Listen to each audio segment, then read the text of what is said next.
Yo, pardon me for laying down, but it's been a long day. I'm a working man and an engineering student, a very old engineering student.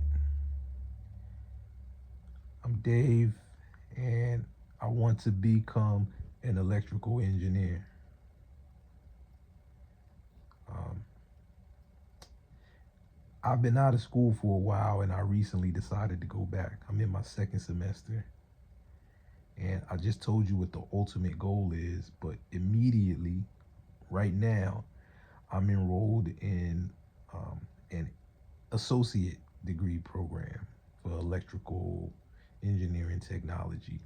And I know that won't transfer directly to an EEBS, but I am willing to take the additional courses that come with it. The reason I didn't just do the engineering science off rip is because I don't work in the engineering field now, and I want to get over to that side as quickly as possible. For two reasons.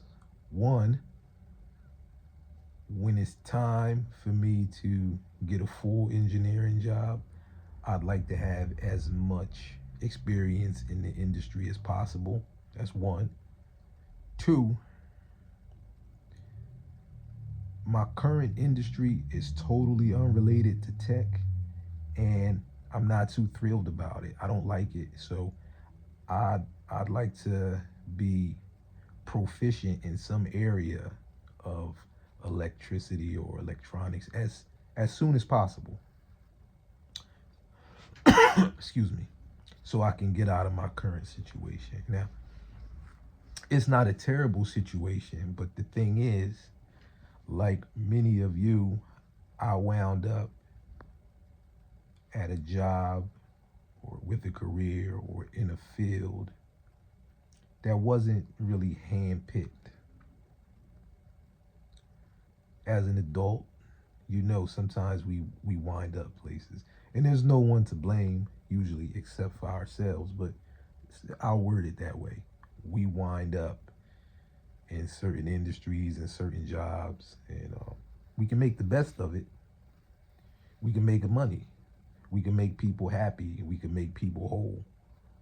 But these jobs were never chosen to begin with, so it's like we're just, in a sense, making the best out of our situations, or at the least just taking whatever came our way.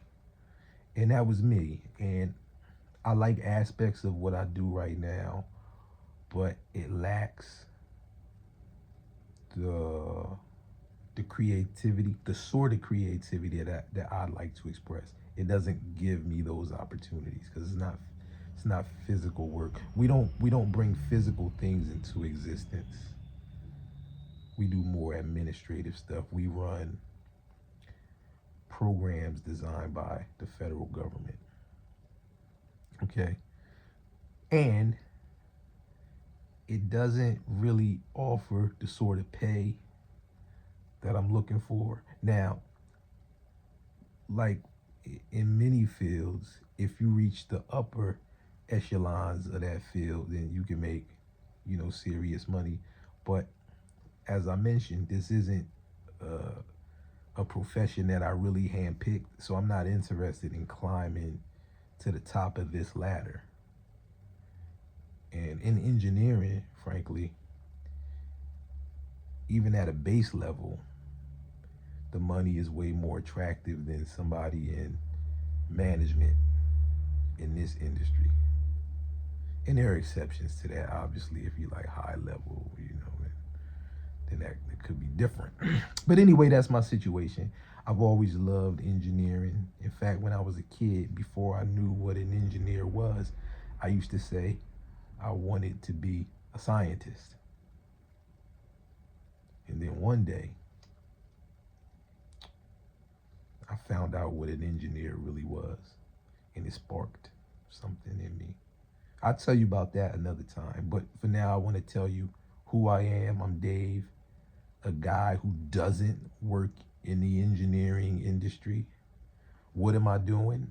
I'm earning an engineering degree the long way, right? Starting with this technology, electrical, electronic, engineering, science, technology, engineering, technology, no science. So I'm taking the long way. Who, what, where? Let's just say I'm somewhere on the East Coast. And when? It's right now. It started last semester. I'm in my second semester, and I'll tell you what sort of classes I'm taking and what kind of fun I had. Today was long. I worked all day. I slaved all night. Now, I had classes tonight. I had two classes tonight. My school is kind of far. You know, I got home, had to get dinner and everything. And now I'm kicking back. Take this ride with me. The journey of an old engineering student. If you're old like me, or if you're a young buck, or if you're just curious, or if you can help me, holla at me. Lock in, stay tuned.